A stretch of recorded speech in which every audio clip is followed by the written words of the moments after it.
Well, give us a little bit of a rundown of Once Upon a Mattress. Obviously, it's a spectacular classic musical. And, you know, you guys have gone through quite a bit of different shows over your last 4 years of being at the Barbara Ingram School for the Arts. But this one's a little bit different because it is kind of that golden age musical. So give us a little bit of a rundown for those that may have never seen Once Upon a Mattress or may have never heard of the story behind Once Upon a Mattress.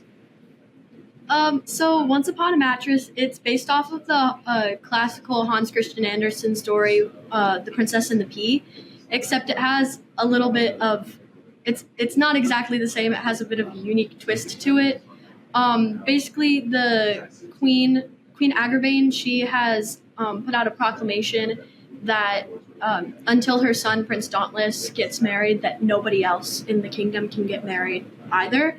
And so that adds a little bit of like urgency, I guess, to a lot of the characters to find this princess. And then my character, Princess Winifred, comes along, and she's not exactly the typical golden age princess. She's a lot less formal and a lot, you know, different. What has been kind of the most fun or most interesting kind of challenge going from transitioning from a show like Addams Family, which is more of, you know, kind of that more modern-esque contemporary kind of musical, to something like this, which is that more kind of golden age show? You know, what have you guys kind of had to do over the last, you know, couple of weeks, couple of months to kind of, you know, go into kind of that different kind of vibe over the last couple of weeks and months? With Addams Family, it was a lot more modern, so we could be kind of more relaxed with it. It was still a bigger show, but especially with the Golden Age and just the characters in Once Upon a Mattress, we've had to be like larger than life and a lot more animated movements in our faces, and especially like also our voices to really portray the characters and keep the story going. A lot of people see a lot of the productions that go on at the Barbara Ingram School for the Arts, and they see the incredible talent that's on the stage, but they don't realize that all of the students have pretty much a hand in just about everything that they are seeing and hearing as a part of the production. Tell me a little bit about that, whether it means the costumes, the set pieces, and all of the different technical elements that go into a production like this, because especially with something like Once Upon a Mattress, it is a very larger than life show. Yeah. So all of the set and the costumes are being built and created by the students. So this Saturday we had a parent work day where parents were able to come in to help the students, and we were able to build our castles. And there's one more actually that's out of frame. But so we built all of these, and then we're also having students in class and then outside of school start building the costumes. So Lily and I are building some of the costumes at home and then just in class. So we're able to take the patterns and the fabric that our costume teacher's providing and then just kind of create those like the medieval Renaissance looking gowns and things like that. Nice. Now, did you guys have costume experience before this, or was this kind of one of those things where you guys jumped into it and you're like, whoa, this is new. This is kind of neat. Personally, I had constructed stuff for like Ren Fair, but I've never actually sewed like an entire garment like from scratch. So this was a unique experience. And so far, well, by the time the show starts, I think I will have made 10 of the costumes completely on my own. And then I have played a part in making about 20 overall. What has been your favorite song and favorite number to put together as a group? I really like Minstrel Jester. Yeah, the Minstrel Jester. Yeah. So who's going to answer? Collectively. I think it's Spanish Panic. Panic. Spanish Panic. Yeah. Gotcha. That's like the big kind of one of the bigger ensemble numbers, right? Yeah. Uh-huh.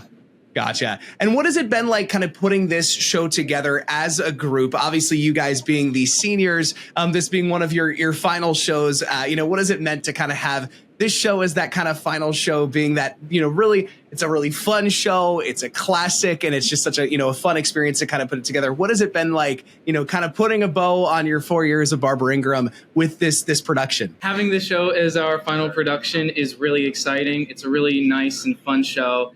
And it's just really great to end with. I was just going to say, I enjoy because it kind of mirrors our first show, Something Rotten. That was very much like a Renaissance, like kind of raunchy humor. And this one kind of mirrors it because it's medieval and it's just more like a slapstick comedy. So it's kind of similar in that way. And it's kind of nice to go out with like a similar show to when we came in.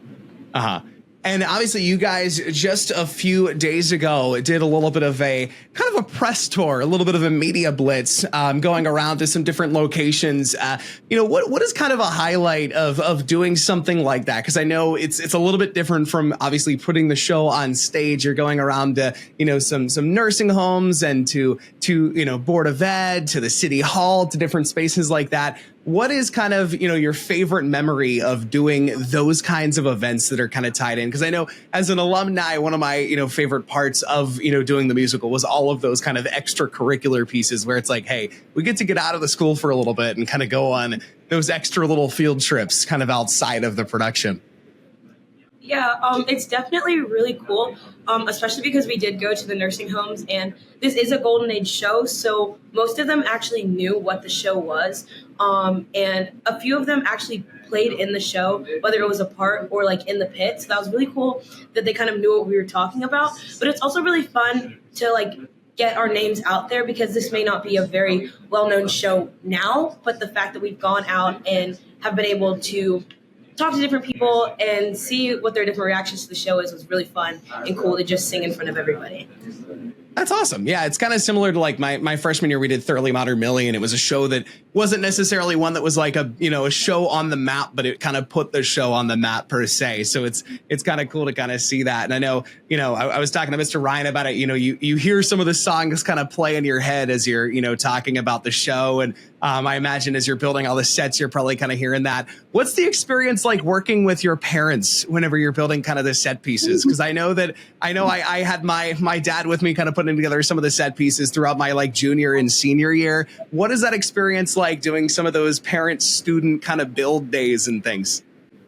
I think it's really fun to kind of work with the parents, because they always know a little bit more than you do about just carpentry and stuff like that. So it's helpful for them to kind of bring their skills, and then like us have the vision and the design and what we need to do and how to get it done. And we just kind of get to work together on that. And it gives us an extra set of hands that are capable of like building the set and putting it together and like really just making it happen. So it's really nice to kind of collaborate like that. And then I know my mom last year, she really liked seeing like the stuff that she helped with on stage. And so it gives them that special moment where when they get to watch the show, they go, oh, I helped with that. Oh, I painted that. And it gives them just like that recognition and more of like just a connection to it. Yeah.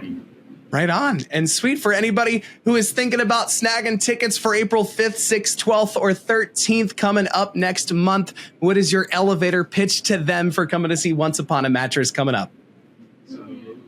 It's an incredibly funny show, and it's very, it's an extremely hilarious, funny show, and it can be marketed towards younger kids who love princesses and fairy tales, but also it's also really funny for the adults in the room, because there are some jokes that maybe the younger kids won't get, and it's just altogether a really incredible show. Lots of amazing people worked together to put it on, and everybody should just come see it. Right on. Awesome. Well, thank you so much, guys. BISFA senior class, congratulations to y'all too on your amazing 4 years at the school. Congratulations on the show. Can't wait to see it. Again, April 5th, 6th, 12th, and 13th there at the Maryland Theater, Once Upon a Mattress. It's going to be an awesome time. Thanks for joining me. Thank you.